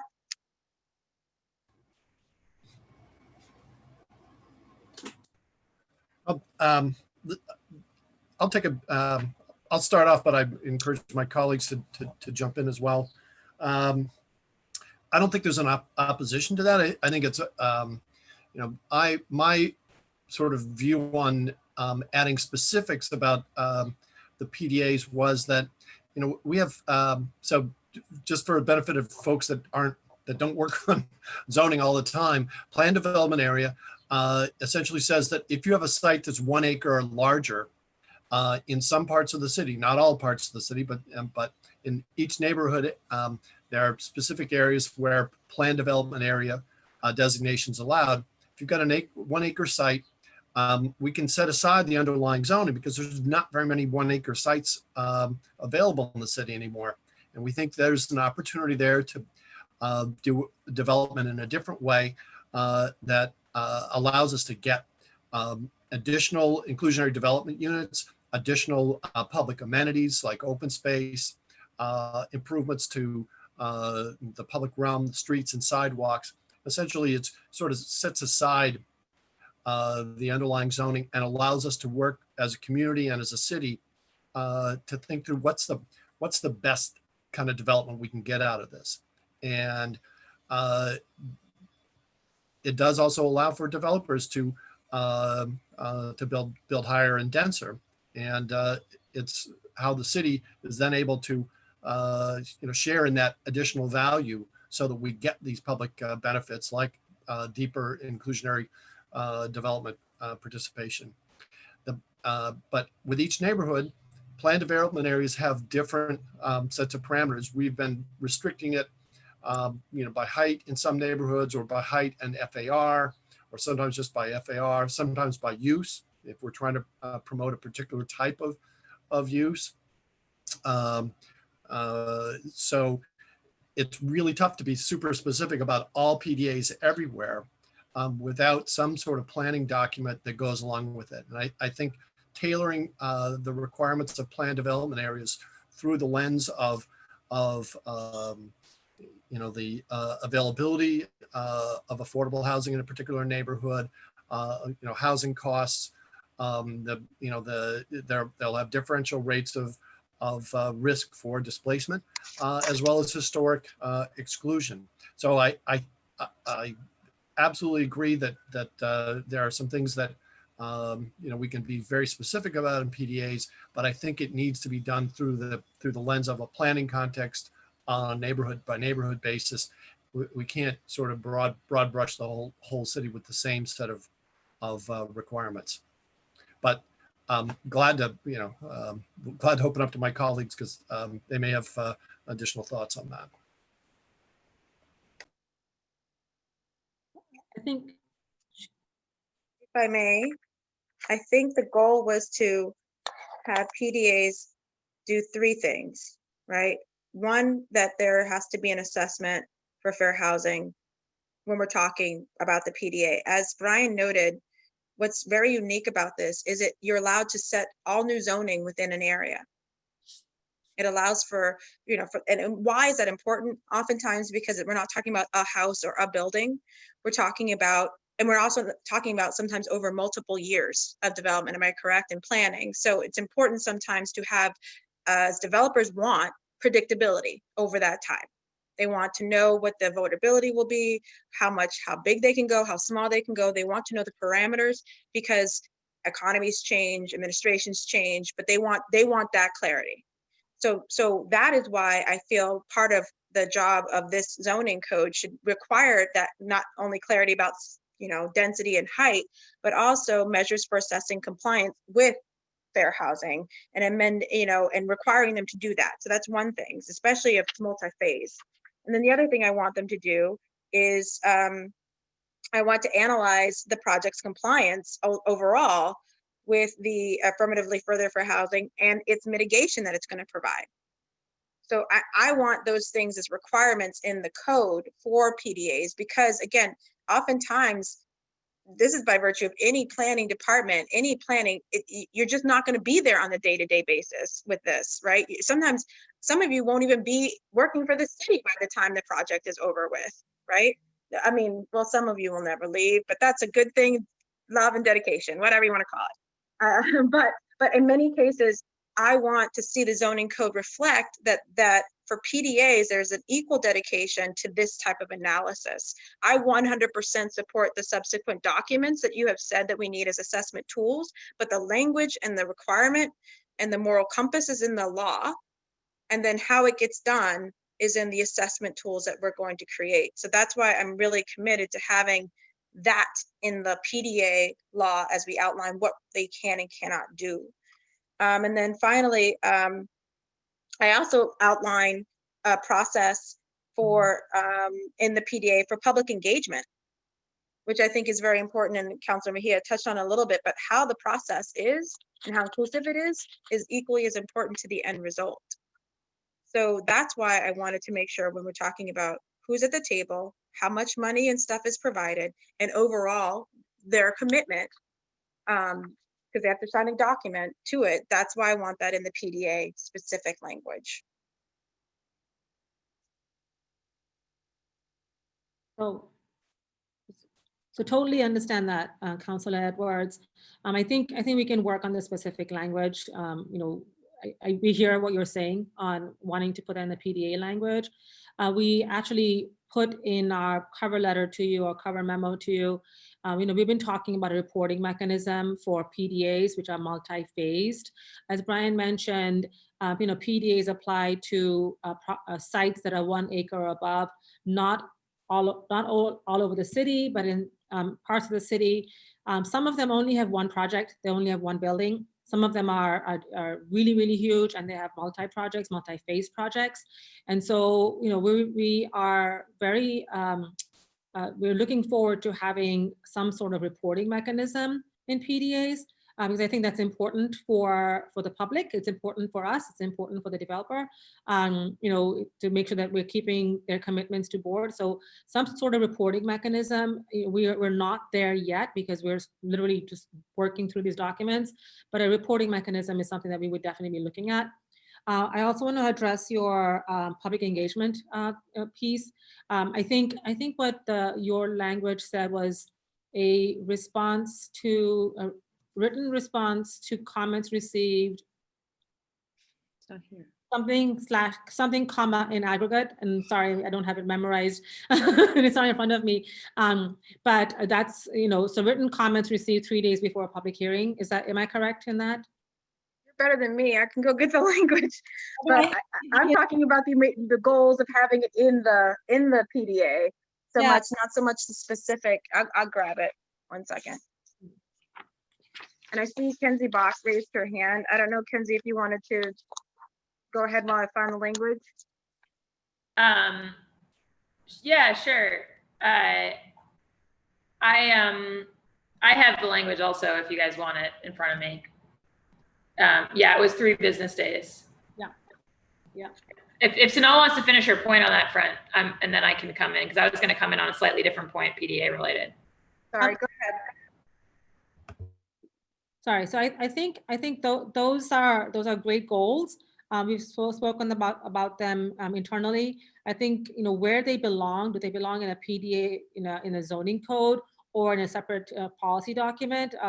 So, you know, full transparency, ability to respond to comments before we take PDAs to the board are all really, really important. But we're still kind of going back and forth between what goes in the zoning code and then what can be in a scaffolding document, as Councillor Bok has mentioned earlier. Councillor. Go ahead, Councillor Bok, and then I will, go ahead. Sure. I was just going to say, this is, I think, related to maybe Councillor Edwards' second point on the PDAs, is just, I do think, and I know, I mean, it's not here yet. I think it's somewhere like we should try to get to is, and I think folks have heard me say this before, but PDAs are a place where we as a city are usually creating value by upzoning in some context, or at least making the zoning, you know, conducive to whatever often a private proponent wants to achieve.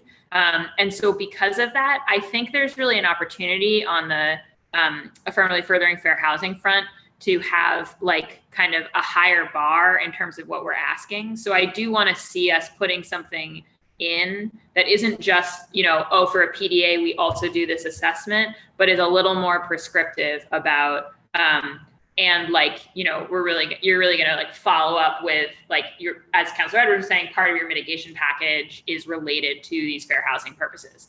And I mean, and folks can see in my draft that I think I suggested a mechanism for that, a kind of interagency fair housing committee, which was modeled on the Green Building Committee. That's not something that exists today, to kind of, you know, help gut check those types of plans and make some kind of recommendation to the board. Certainly, I'm flexible again on the scaffolding of that, but I do think that PDAs are where we have, when we talk about the opportunity to affirmatively further fair housing, to do something proactive, they're where as a city we have some of the greatest opportunities. So I think that's something we should try to get to an agreement on.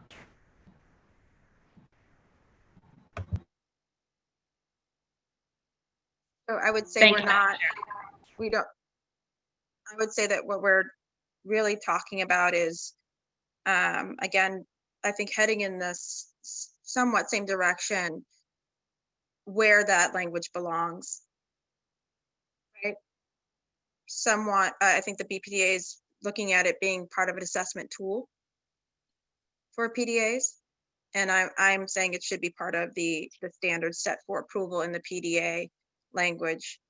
That, again, I would summarize not my language, but the goals of the language I put in.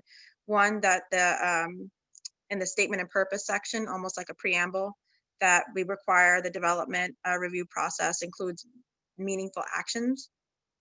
The second part, and this would be an 80-A5, again, not going through all the language, but requiring the applicants seeking Article 80 approval and the BPDA to submit an agreement showing compliance with fair housing laws and affirmatively furthering fair housing provisions. In section 80B3, this is on large project review. Ensure that the context of the reports created include explanation of fair housing principles. Let's see. On the 80C4, ensures that the approval process for the PDA includes a decision that the plan complies with, facilitates, and advances fair housing goals. And then I'm going to find where the mitigation, I think it's on I also put in a requirement that an ADC5, that there's a certification of fair housing from city agencies that the city may designate. So D&D, fair housing, so on and so forth, can look at it. And it may seem overly burdensome, but I'll just remind the folks, PDAs, again, are setting their own internal zoning. So this is why we need to be, I think, particularly aggressive in that moment. And PDAs could sometimes take a year or more to approve.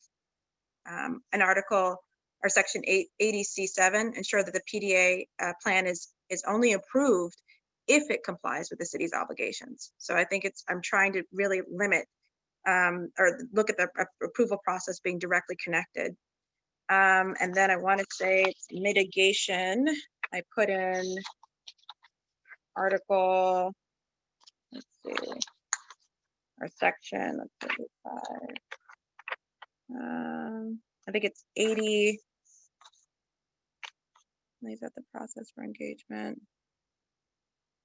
80B3, also requiring that there be an analysis of the mitigation and benefits, public benefits that are put through, and making sure that's equitable.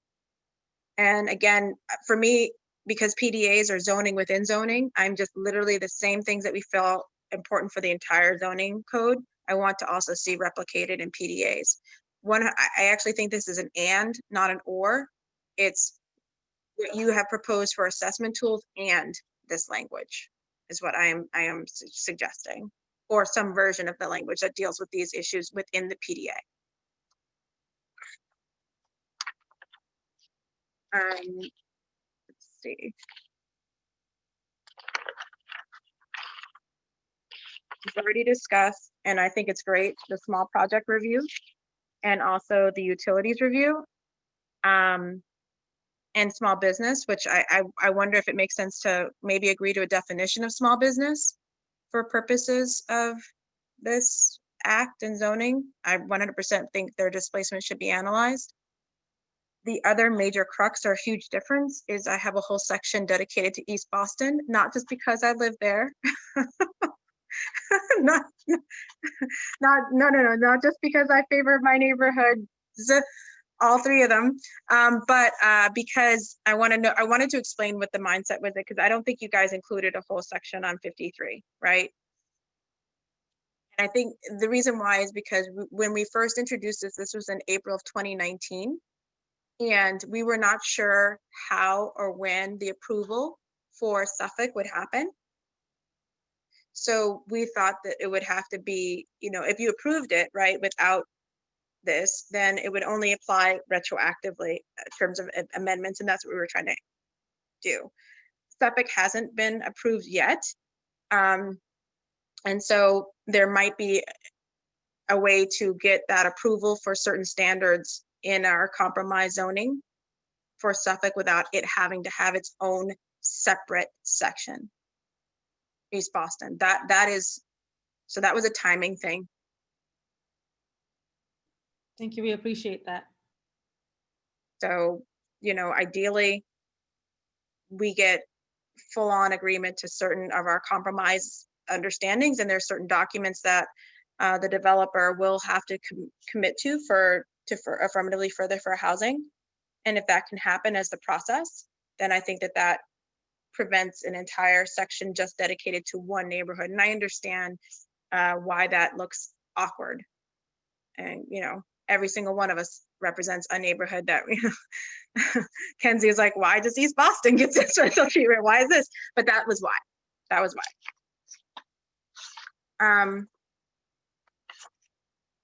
Those are the major cruxes and differences I find. I was going to turn over to, I see Sheila's raised her hand, and then I was going to turn over to some folks in the who are also in the audience who may have questions, suggestions, or things that they want us to absolutely consider. I don't think it makes sense to go into the documents for assessment tools right now, because I just think that that's going to require another working session. Sheila? Yeah, so thank you. It's been a good conversation so far. Before we leave the PDA section, and I think the administration is certainly open to going back and looking and editing and finding common ground. The BPDA's PDA language, I just personally really like. It was clear. I think it was bordering on inspirational. You know, it just, I don't know, I felt really very, very happy when I read it. And so I don't want to lose the spirit of it, even as we add to it. I think it really was almost visionary about how to, the PDA language, the BPDA's PDA language.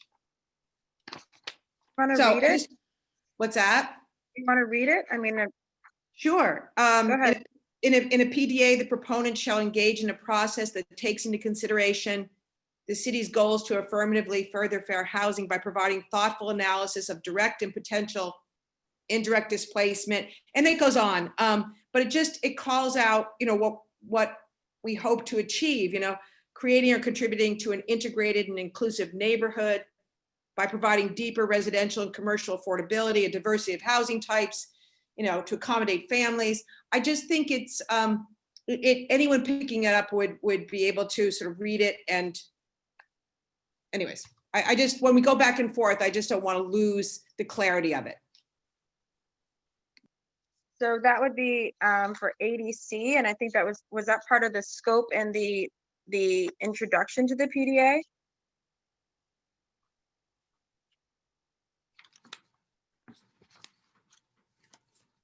The administration, I think it's excellent language. It's in the PDA. It's in the PDA amendment, in the text amendment.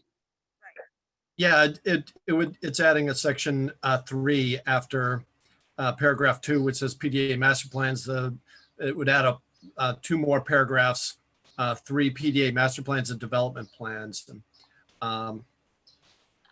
Essentially, you know, saying not only do you have to go through the same, so to backtrack just a bit, virtually all PDAs will have to go through Article 80 large project review just by definition. But we felt that in PDAs, because of their size, because of the fact that, as you point out, it's essentially sort of an upzoning, there's an opportunity to dig a little deeper. And so this sort of sets out how we would approach that, holding them to a higher standard, also recognizing, you know, that where they do overachieve, you know, beyond, you know, what would otherwise be required, you know, we need to value that and appreciate it. So it's sort of giving direction that you can't come in just, you know, with the bare minimum. We're going to expect a lot more. Excellent. So it's a new section, or amending that section specifically. Okay. Yeah, it's a chunk of verbiage there, but it's necessary to fully express, you know, what we're expecting. Okay. Thanks. Thank you. So folks who have attended, who may want to have comments, suggestions, questions, who are in the audience, by that I mean are not an elected or an administrative person. Does anyone have any questions? Is anyone still awake? Just me, Kenzie, and yeah, all of us are riveting. Lincoln, you have to have a thought. I can't imagine you don't have thoughts. Yeah, I can't imagine. Nadine, are you kidding me? You're just so enthralled and amazed and excited, right? I see Nadine's raising. Go on to Nadine. Oh, Nadine, go ahead, Nadine. Nadine can go. Go ahead, Nadine. I was just going to say that I think this is very encouraging. I think we still have some work to do, but I wonder if there has been any thought about some kind of outside review of how this gets implemented. Having been around the block a few times, I've seen some really great plans be developed, and then in the implementation, it doesn't always work as well as we anticipated. So I would love to see some process built in to review how this is working down the road. I appreciate that. I think that's an absolute conversation for a working session dedicated to how it gets done and who's going to enforce it. I know part of that conversation is whether we should have an outside auditor or some sort of someone has suggested a fair housing compliance kind of audit. Sorry, not necessarily an auditor, but someone who pulls back and does an analysis. But I think that has directly connected to the documents and assessment tools we're going to be creating. Lincoln, and then I see Angela Williams. Yeah, first of all, I just want to echo some of what have been said already by just recognizing where we are. And certainly it's been a long time coming that we are here. I think is a really a big victory for the city of Boston, to be quite frank. Want to recognize so many people who kind of got us to this place, obviously, Councilor Edwards, but also for the administration for taking this step. There's been dialogue around amendment having fair housing to zoning for a period of time, and so somewhere along the line the decision had to have been made that we can all coalesce around this idea. So I want to recognize the city around that. I also want to say that this is very, very encouraging for the members of the Affirmatively for the Fair Housing Community Advisory Committee. I will say, as we work further through this and other aspects of the plan, there are some additional pieces around zoning, not specifically around the zoning amendment, that we'll be having deeper conversations with the city around to kind of flesh this out further. But I think the point Nadine just made about having us outside this entity to kind of assess and work through that, I think is a good idea. But I just want to recognize us for being at this place today. And also, can I also recognize one city partner in particular? It's always bad doing this because people are gonna be like, well, why didn't he recognize me? But I really wanna recognize Sheila, because I think Sheila's been with us throughout this whole CSC process, and I think DND in particular is one of those agencies that get beat up a lot in the community around processes like these. But I think Sheila's been committed to this for a long time. So I want to recognize you, Sheila, for hanging in there and staying with us through this process. But thank everyone for all the hard work they've done around this. Really appreciate it. Thank you. I have Angela, and then I have Hajar. Good morning. Good morning. Good morning, everyone. Happy June 19th.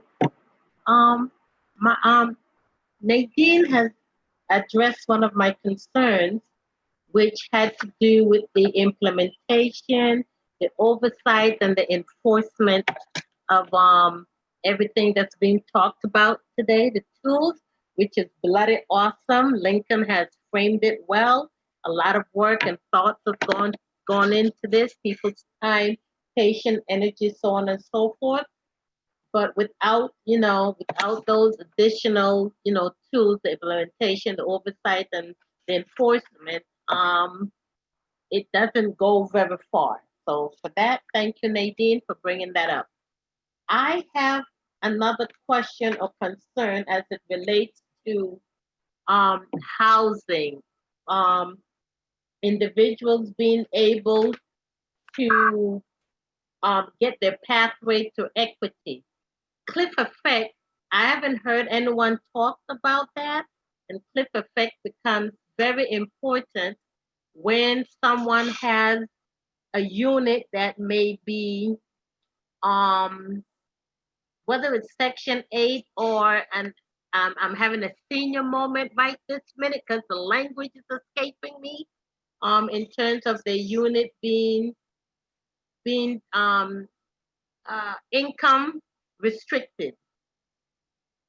If a person is going to school, it has a job, and they're going to be promoted or just a pay raise increase, and they're getting subsidy, the cliff effect have a way of either holding them hostage where they can't economically improve themselves, or should they try to do so, it has an adverse effect on them. So I'd like to know, has the sort of a pilot program to actually deep dive into this to see how we can actually help our residents from point A to point B so that they can become economically independent without having to lose all their benefits one time. That's it. Thank you. Thank you very much. I do think that that's an excellent question. I don't know that the zoning code can address that, but I do think that there are several that I've heard this before, specifically about how people, as they grow in income, the gap, their subsidy could go away. Is really what I'm hearing from her, and or their income restricted units become for many people and a life restrictive unit, because they feel that if they advance too much or get too much income. And I think that again may not be addressed in this zoning code, but I see Sheila nodding, and I've heard of other programs, Working Family Compass and some other things, and maybe Kenzie or Kate can talk about programs as people were growing, and many did, in the BHA. And as you know, so I don't know if anyone wants to take that on. I see Julia has her hand raised, but I will come back to her, so I'm acknowledging that. Go ahead, Councilor Dillon now, in case you were curious, you were elected recently. Sheila Dillon. So no, I think you're raising a really good point. And you know, I've heard this a lot too over the years, that as people get job promotions or you know, find they're making more money, then more of their money gets paid into, or they become ineligible for their Section 8 or their unit. And is Kate still on? Or because I think, you know, the BHA is not a moving to work agency, but there have been programs in other cities and towns where if you make additional money, instead of paying that additional money into the housing authority, that money is saved for you so you can further education or buy a home, etc. So I think you raise a really good point, and we could certainly look at that. And I don't know if Kate's still on. I know there's a budget meeting as well, but I'd be glad to follow up. Thank you. Because of time, I'm gonna go on to Hajar, then Councilor Mejia raised her hand, and then Councilor Bok. Hajar?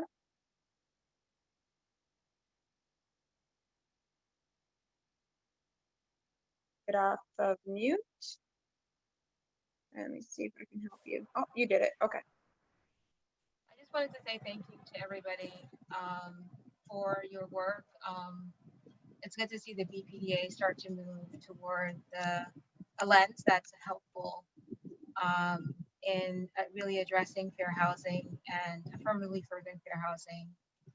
I like the way that Councilor Bok is tying in language for the whole city and affirmatively furthering fair housing for the whole city, and addressing issues of systemic segregation. Thank you. And I'm very excited for this. I'm excited to see the next working session when we do talk about implementation. And this is there's no other place I want to be either. That's it. Thank you. I have Councilor Mejia, then Councilor Bok. Yeah, so I was raising my hand to let you know that I was back in the Zoom, and that I'm listening in. I do have a question, or maybe some clarity around some of the commercial small business amendment conversation. I'm just wondering what role has Chief Barrows and his people have played in that development process. I know there are a lot of folks right now, as a result of COVID, they're paying like $4,000 or $5,000 for rent in certain spaces that they haven't been able to use.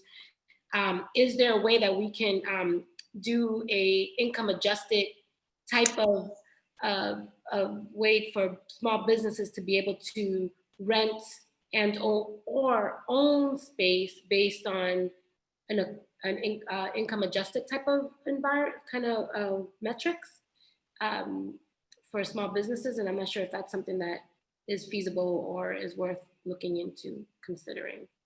Not making any sense. Absolutely worth looking into. I don't know that we can do it in this zoning amendment. I firmly believe and know that a lot of the biggest issues is around rights that commercial tenants have versus residential tenants, and they're just radically different under the law. One of the things I know the city had worked on in small business with Chief Barros was making sure that commercial entities got on long-term leases. Through a study of many of the immigrant-owned small businesses, they found that many of them have month-to-month leases, which is what is killing them now, because that, you know, their lease ends at the end of the month, and if they haven't paid, they basically can be evicted. So it was putting them on long-term leases. And then I know a negotiation point for this zoning amendment is when new development comes in to make them actually consider small businesses and their displacement and how their business is going to help or not. I think that's really important when we're talking about, oh, you want a commercial space in the bottom. Who would use it? Who lives there? Are you looking to local businesses to move in there first? I mean, no, not to knock Whole Foods or anything, but not everyone finds that to be an accessible grocery store. Right? Yeah. So that kind of analysis, I think this zoning, and correct me if I'm wrong, Sanal and Bryan and John, I believe this kind of would be happening now for PDAs and going forward, and now analyzing what the commercial space is going to look like and also how it could impact local businesses. Yeah, because I would like to say that the Whole Foods used to be the Platanero, and you know, they transitioned it to Whole Foods, and I think that as an amendment, we need to look at the cultural makeup of a neighborhood and seeing if we're going to change anything that makes sure that it doesn't impact the cultural fabric of neighborhoods. I think it's something that I would like to see in that text amendment, at least for commercial, as something that I would like advocate for.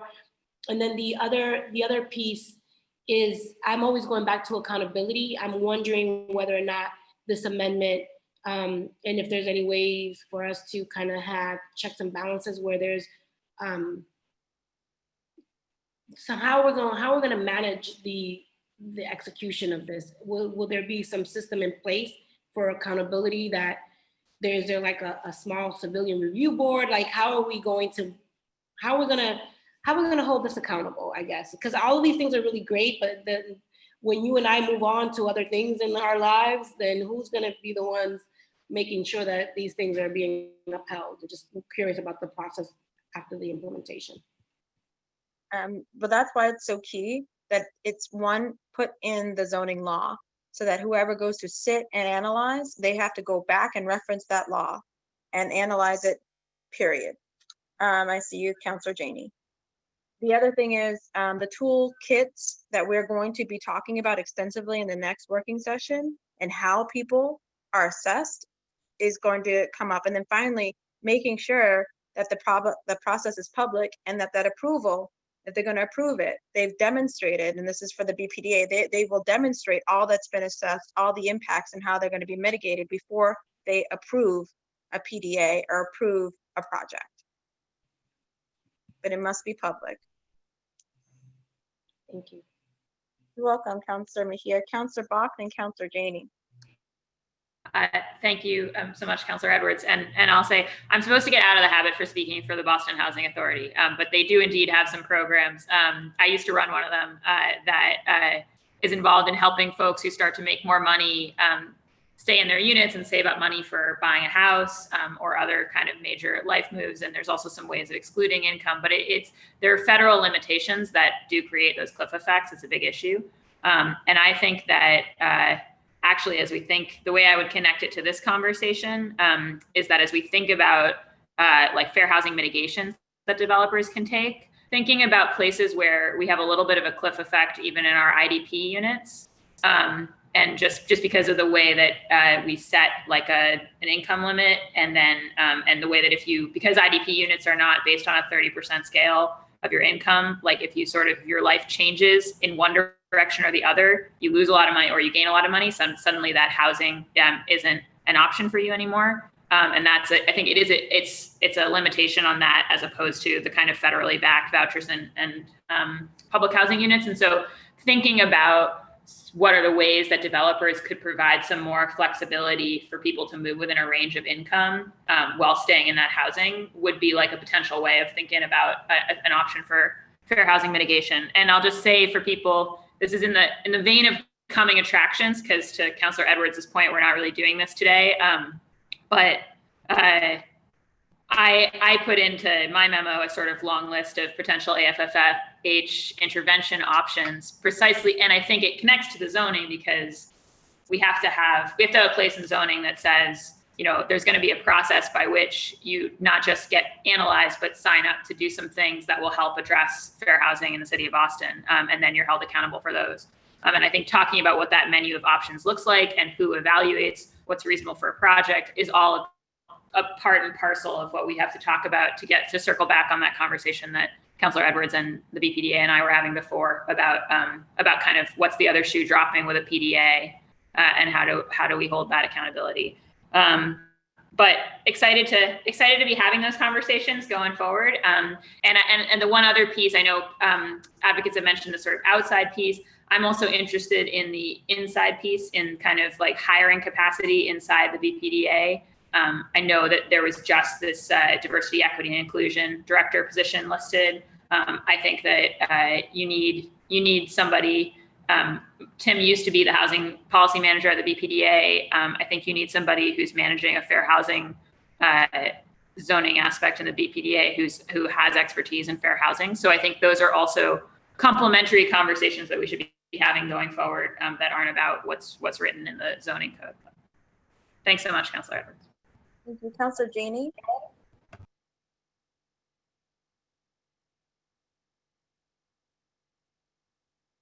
Councilor Janey, you had raised your hand. I hope maybe it was just to get into the conversation, or.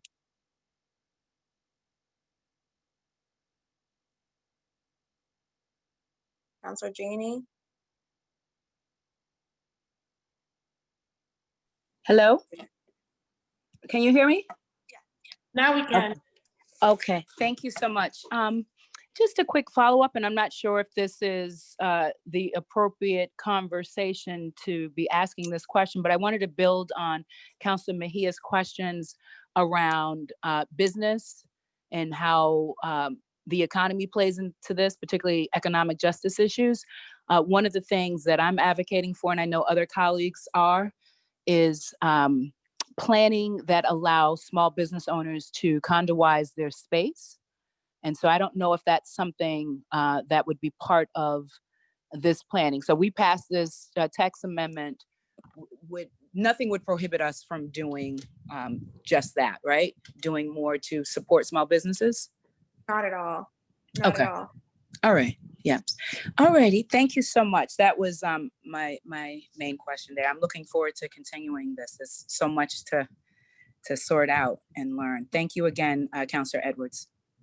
And thank you to the administration for your work and for putting forth some new language. I'm really anxious to kind of get into that language and see, you know, how all of this makes sense and plays into something good moving forward. So thank you again.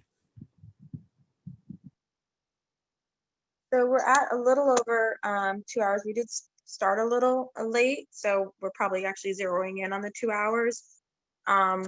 I know we had technical difficulties at first with our language. I will note that our interpreter has been recording Spanish interpretation of this entire conversation. So that will be available. For some reason, we couldn't get the app to work today so that folks could be watching our mouths moving and hearing Spanish come out. But I want to say thank you again to the administration. I want to say thank you to the task force and all the members and the amazing amount of work they put through. I want to say thank you to my colleagues, Councilor Bok. Thank you so much. It's going to take a lot of work, and I'm just very happy for the commitment to do it. Again, confirming we're going to get this done as a city of Boston. We're going to make history, and we're going to get this done. I'm hoping before September, which means I'm willing to schedule a second working session. In the meantime, following open meeting rules, I can talk to the administration directly. Kenzie can talk to administration directly, and making sure that we're getting to compromise language that gets us towards the ultimate goal, right, of equity and planning. So I would ask if my clients, Jesus, I went back to being a legal services attorney. I would ask if my colleagues have any closing remarks. And then if after that, we'll go ahead and close out the working session.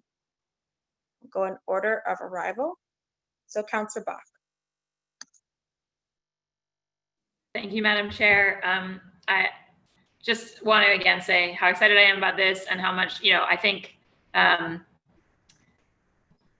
think there's an opportunity here to get something that's really good in the letter, in the zoning, and that also can kind of live and breathe in our city in a way that changes things. And when I think about like what could we do, like those of us on the council, those of us working in the administration, folks who are sitting in advocate seats, like what could we do that would really like have changed the city of Boston 50 years from now when we're all doing other things and sitting in our rocking chairs, we hope. Desegregating the city in a serious way, like making it possible for people to live where they want to live, and especially like, and not be discriminated on the basis of being in a protected class, whether that's race or income or family size or disability, like that to me, like we throw around the word structural change a lot, but that's like the communities we live in, the communities we have access to is really the substructure of our lives. So to me, this is like a super fundamental conversation, and it's worth doing with urgency and also worth doing right. So just want to thank you again, Madam Chair.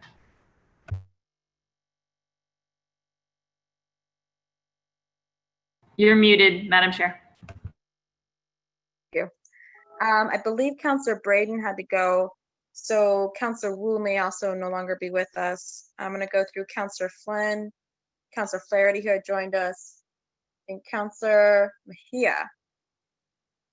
Closing remarks. I'm next. Yeah.